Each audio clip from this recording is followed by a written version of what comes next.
The Radio Memories Network is brought to you in part by Liberated Syndication, podcast publishing made easy, libsyn.com. That's libsyn.com.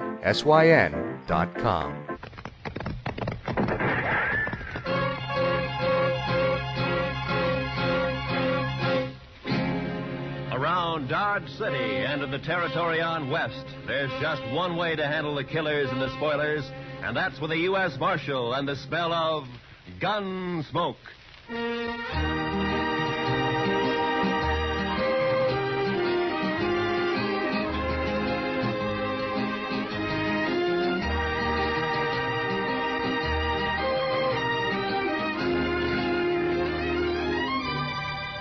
Gunsmoke, starring William Conrad.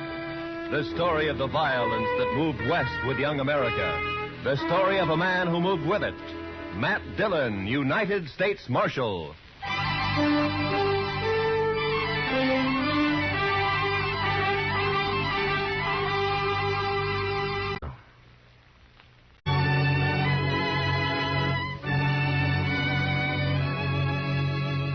It was over 100 miles back to Dodge, but I figured I could make it easy in a day and a half. I'd been in Hays City as a government witness in a murder trial, and I was anxious to get back. So I rode out of Hays one morning a couple of hours before light. The ground was clear of snow, but it was midwinter, and it was sharp cold. When the day came, there was no sun, only dark gray sky drilled by a high, cold, searching wind. The air was as thin as I could ever remember it being. And behind me in the north lay a great slab of blackness. When I saw that, I should have turned back, for the wind stood out of the north, too, and sooner or later it would drive that black slab right down on top of me. This was blizzard weather, the kind of weather that kills the land and everything on it. I don't know why I went on, maybe because of the wind. You know, a high wind will distemper a man, make him drunk like. Anyway, I didn't turn back. And about noon, the sky began to turn white with snow, and I could smell a touch of moisture in the air. And finally it came, the sleet, shrilling in on the wind like small buckshot as the blizzard howled down the prairie. I couldn't look right or left without being stung blind, but as long as I kept the wind on my back, I knew I was headed south. 2 hours of this, and I could feel my horse slowing down and weakening under me. My own body stiffened with the cold. Men died when they got caught in a thing like this. They died easy. Another hour passed, and my horse was carrying his head close to the ground. I figured he'd stumble soon, so I kicked my feet out of the stirrups and braced myself against the horn. By now, the wind had really gotten into me. And when I saw the blur of a ranch house up ahead, I thought maybe it was a trick. But a few minutes later, we rounded a corner of the place and stood at last in the lee of the storm. I slid down and got up to the door and pounded on it. And I waited. Then I pounded again. Then the door came open, and a figure stood in the light. Who are you? Bring him in, Alvy. Any man out in that weather's been made harmless. Get inside. Out of the way, Alvy, you fool. All right, stranger, hands in the air. High. That's better. Unload him, Alvy.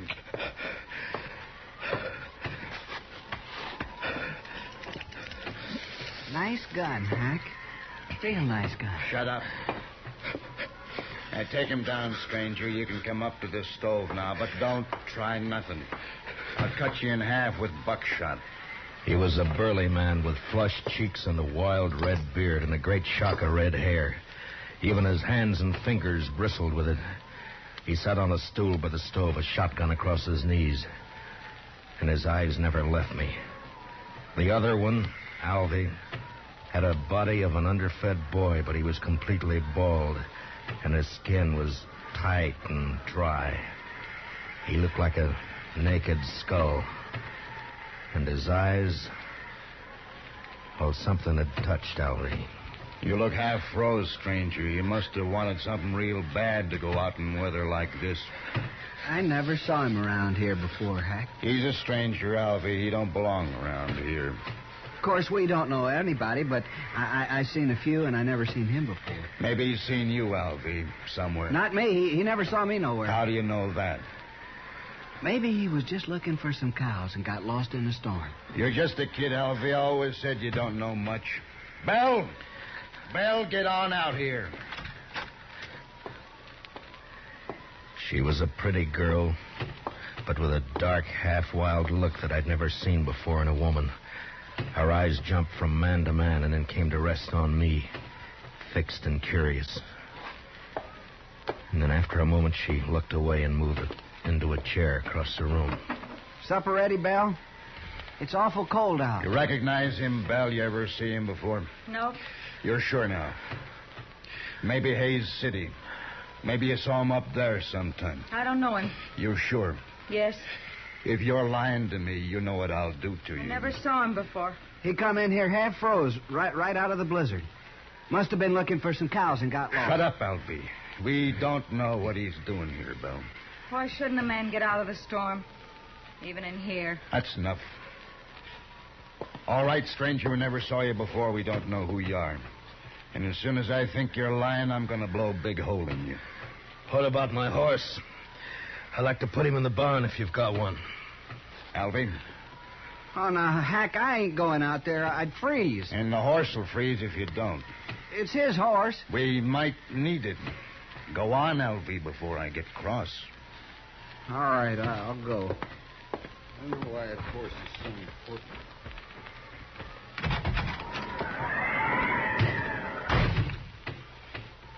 Alfie's a good boy. He'll put your horse up. Thank you. Supper's about ready. Leave it. I want to talk to our friend here first. Maybe we won't have to feed him. Potatoes will get mealy. They better not, that's all. I'm right curious about you, mister. I've noticed that. I'll blow your guts all over the wall. You make fun of me. Don't get me mad, mister. I got the shotgun. The meat'll be boiled to shreds if we don't eat soon.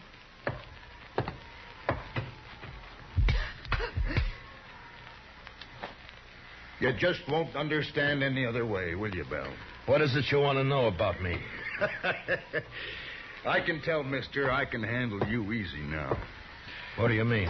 All I got to do is wallop the girl and you'll talk. I don't have to do nothing to you. All right if I take my jacket off? I've warmed up now. I mind. You might have a gun hid out in there. He can raise his hands. I'll unbutton it. Well, now, that's better. Unload him, Alvy. I'll hide it. No, leave it be. Belle. Come over here, Belle. Drop the jacket, Belle. Now hold out your other hand. Now open it, Belle. Open your hand. That's real bad what you did, Belle. Real bad. You know what I'm going to do? I'm going to put you outside for a spell out in the weather. After supper, after you've cleaned up supper, you can be thinking about it till then.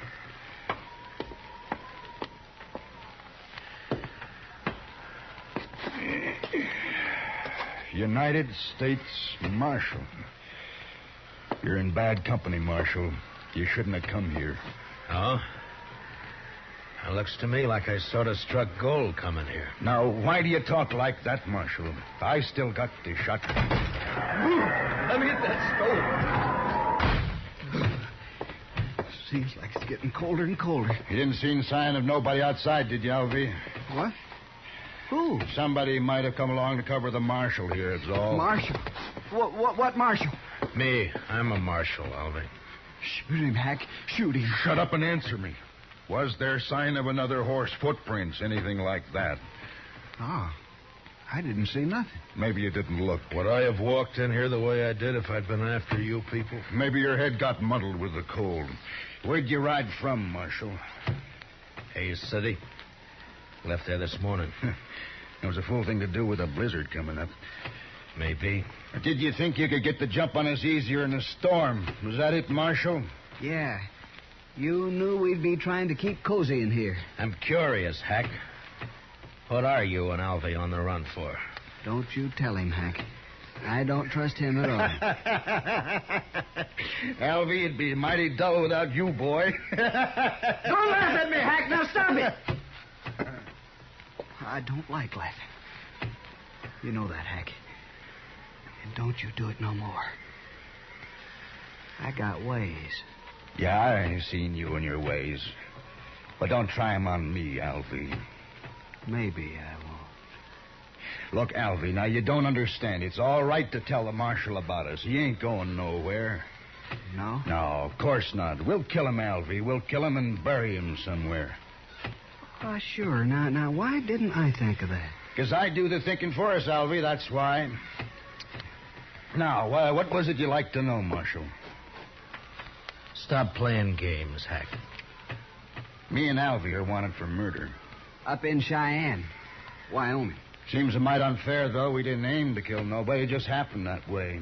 We was robbing a bank. Yeah, and a couple of the people there wouldn't do what we told them, so Alvy used his knife on one, but it just made the man holler. You could hear him all over town. And we had to shoot our way out after that. Must have killed 3 or 4 people. I know I killed 2. Worst of it was, Marshal, all we wanted just then was some money. We didn't care about killing anybody. But you know how it is, Marshal, when you're robbing a bank and all. Yeah, sure. No, I don't suppose you do it that.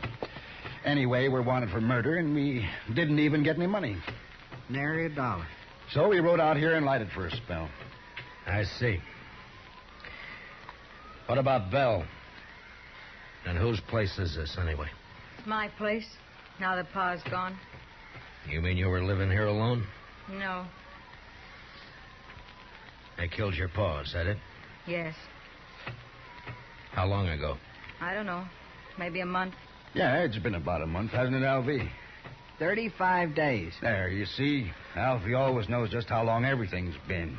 No, that's fine. Tell me what you do with him. Who? The old man. Oh, we buried him out back. Couldn't afford a funeral. Could we, Alvy? Hack, we told him that. Now let's shoot him. No, I've been thinking it over. People in Hayes City know he started for Dodge, and when he don't show up, they might come looking for him. But you said we'd bury him, Hack. That's what you said. Yeah, that's right, but we can't bury his horse, too. Not in this ground. It's froze solid. And if we turn the horse loose and they find it and can't find the marshal's body, then they'll suspect something. You're pretty smart, Hack. Too bad you don't know enough to stop killing people. Too bad for you, anyway. Well, what are we going to do, Hack? I'm getting hungry. That supper won't be fit to eat. Shut up. One more word out of you, Bella, and I'll whoop you good. Come on, Hack. I'm really hungry. No, listen to me, Alvy. Now, my idea is to knock the marshal on the head and throw him outside to freeze. Now, he'll keep real good that way. And when the storm breaks, we can carry him off 20 miles or so and dump him on the ground. Look like he got throwed and hit his head and froze.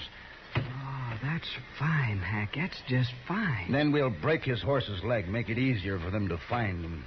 You just don't care about anything, do you, Hack? Just me. Sometimes, Alvy. Sure. But me and Hack are friends, ain't we, Hack? Of course, if it don't go on snowing, we'll have to think of something else. Can't leave tracks for them to follow back there. Oh, Hack, ain't we going to kill him now? Well, sure we are, Alvy. I didn't mean that. Let me hit him, huh? You keep the gun on him, and I'll get up behind and hit him. There was a branding iron around here somewhere. I'll hit him with that. Hack, you've sunk pretty far, but I'm sort of wondering just how far. What do you mean? I'm wondering if you're low enough to kill a man before he's been fed. Here it is, Hack. Here, see? I found it. Leave it be, Alvy. We're going to eat first.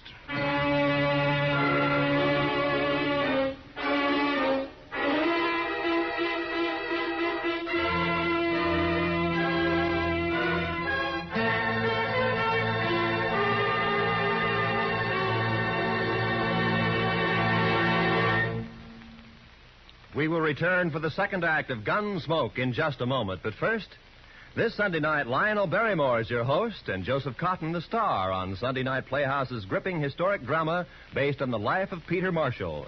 Hear how a Scottish immigrant lad rose to the position of chaplain of the United States Senate. A story you'll agree is far more fascinating than fiction. Remember, it's tomorrow night when Lionel Barrymore introduces another Sunday Night Playhouse on most of these same CBS radio stations.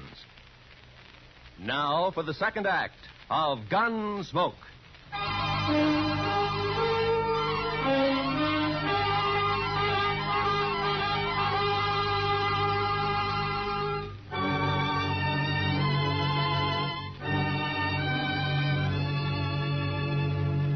It was only 5 in the afternoon, but the blizzard had darkened the land, and its blackness showed in at the windows. Here and there along the walls of the ranch house, tricklets of snow blew in through the warped timber. In the kitchen, Hank sat directly behind me while I ate. Later changed places with Alvy and fed himself heartily, as though he had nothing at all on his mind. Hank was just a nerveless brute, born with no conscience at all. His intelligence was the instinct of an animal that snapped at or killed whatever got in its way of survival. Every living thing was his enemy. And Alvy? Well, there was no way to figure Alvy. Too much of him was missing. My only chance lay on the girl, Belle, even though Hack had pretty well beaten all resistance out of her. Supper was over soon enough, but Hack seemed in no particular hurry to get on with his plans. I've eaten better food on the trail than that. Can't blame me for it. Now, get it cleaned up, Belle. You can talk your head off when you're outside alone, and you're going outside. I'll learn you to heel if I have to break your neck. No, don't do that, Hack. Not till we're ready to pull out, anyway. Why? Well, I ain't gonna do the cooking. Well, I hope not. I've eaten your cooking. My sister was a good cook. Yeah, we should have brought her along, Alvy. No, I don't like her. Where are you from, anyway? Which, me or Alvy? Well, you to start with. Wyoming, place called Crowheart. I didn't stay there long, though. What about you, Alvy? Now, where were you born, Alvy? I never did know. Republican River. That's not a place, you fool. Well, that's what they told me. Republican River. They always lived in a wagon, my ma and pa. Had a lot of kids, too. Of course, most of them died. I'm about the only one that made out any good at all. And you did fine, Alvy, fine. Give me the shotgun. Here. All right, Marshal, let's get back by the stove while Belle cleans this mess up. Shall we hit him and throw him out to freeze up now, Hack? Not yet. I want to punish Belle first. You know, someday you're going to get caught without that shotgun, Hack. Somebody's going to tear you apart. That's fair enough, Marshal. Give me a fair chance at you then, huh? Barehanded? No. Oh, you're bigger than I am, Hack. Might be fun for you. I don't know nothing about fun. I ain't going to kill you because it's fun. Oh, come on, Hack. I want to go to bed. Belle, come out here.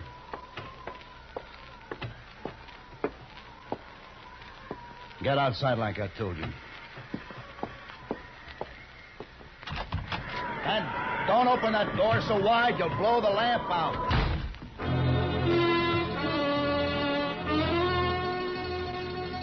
Belle had walked through the room and out the door without a glance at any of us.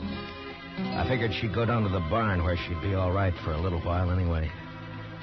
But I knew I'd have to make a move soon. I sure wasn't going to sit there like a fall hog and let Alvy knock me in the head whenever he got ready. But it didn't take much more sense to try to jump Hack in that shotgun and let him blow me all over the place. It was a beggar's choice, and the more I thought about it, the madder I got. Hack, I'm sleepy. I'm going to hit him and go to bed. You can do what you want after, but I ain't staying up all night. Alvy's got his mind made up, Marshal, I can tell. Just what do you call his mind, Hack? I got ways to fix you, Marshal. Never mind, Alvy. Wrap something around that iron, otherwise it won't look like he hit his head on a rock. What difference it makes? Do what I say, Alfie. All right, Hack. Here, I'll use this curtain. Now, keep your eyes on me, Marshal. Alvy moved around behind me and was getting a good grip on his branding iron. I leaned slightly forward in the chair and was tensed and waiting for the split second when my instinct had told me to jump. And then suddenly the door was flung wide open and the wind roared in, almost lifting the room as it came. The lamp flared and then went out as I plunged sideways from the chair. Did you hit him, Albie? Did you hit him? You bloody fool. Don't you try nothing, Marshal. I got some more shells right here. Don't you move now. I crawled across the room and was out the door before Hack could reload. In the snow outside, I stood up and turned to find Belle waiting by the side of the door, a pitchfork in her hand. I couldn't see her face very well in the dark, but I could tell she was shaking with cold. I reached out and took the fork from her and then flattened myself against the wall and waited. I was afraid it was you he shot. That was a smart trick, Belle, throwing the door open that way. He shot Alvy, didn't he? Yeah. Good. I think he's found out I'm not in there. What are you going to do? Wait. Marshal. Marshal. I'm going to kill you and the girl both now.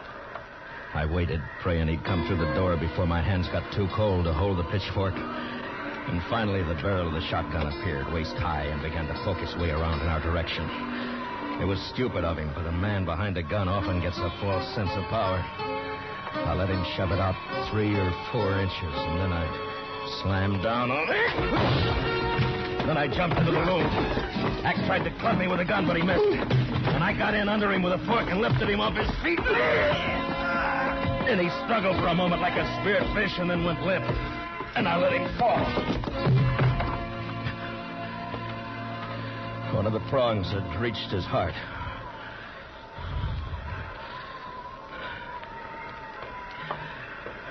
Did you get him, Marshal? Is he dead? Yeah. Light the lamp.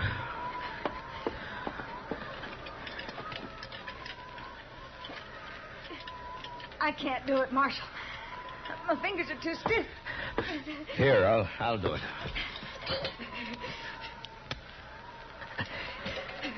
There.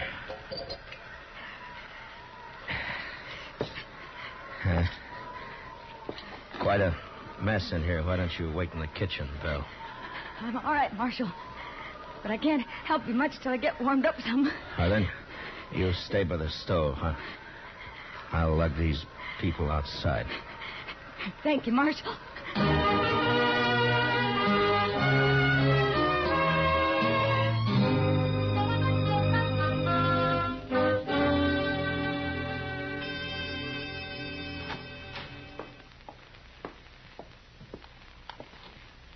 Marshal? Marshal Dillon. What? Oh. Morning, Belle. Come on out in the kitchen, Marshal. It's warm there, and I got some hot coffee waiting. That sounds good.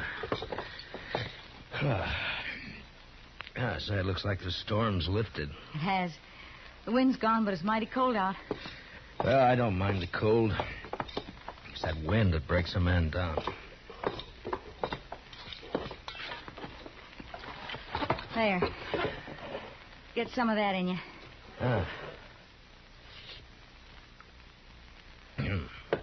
Well, you make mighty good coffee, Belle.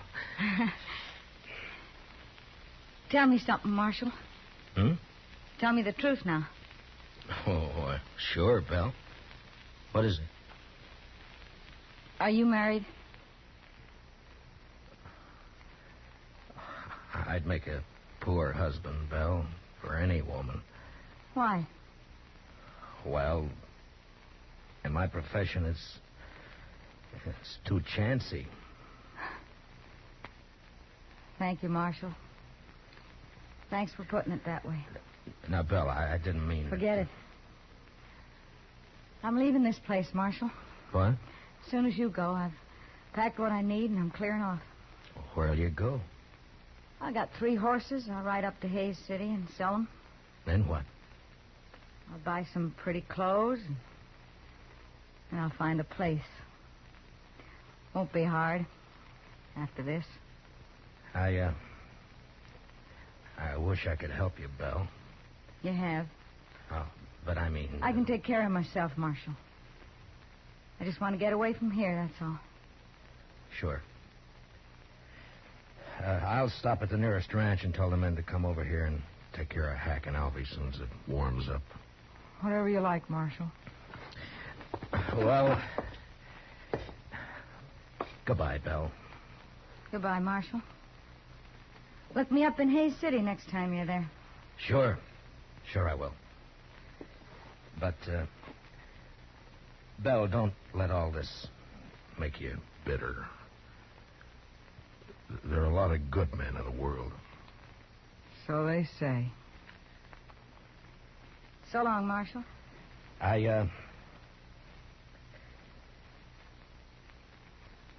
So long, Belle.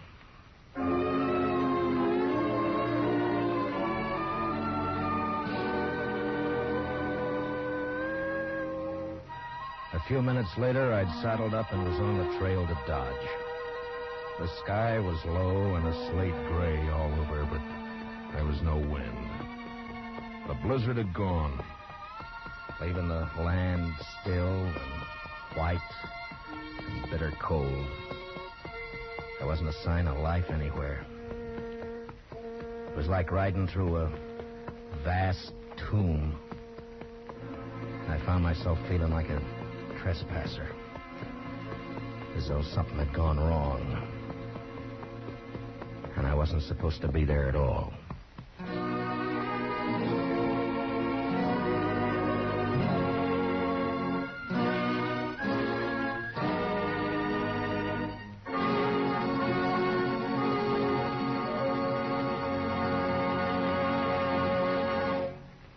Gunsmoke, under the direction of Norman MacDonald, stars William Conrad as Matt Dillon, U.S. Marshal.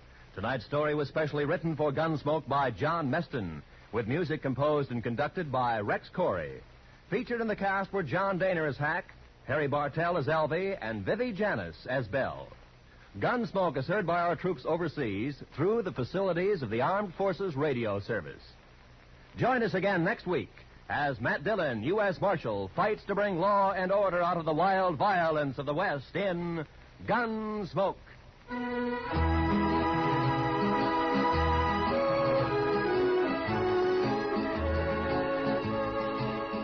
Starts this Monday, a new run for Road of Life, returning to CBS Radio to join the rest of your daytime listening favorites at the Star's address.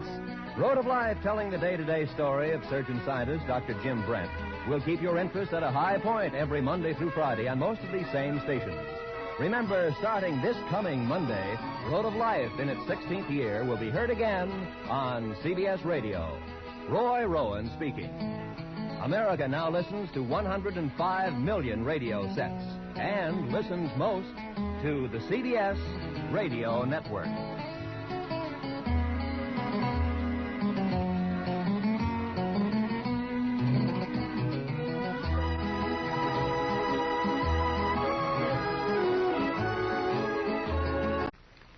Thanks for putting it that way. Now, Belle, I didn't mean... Forget it.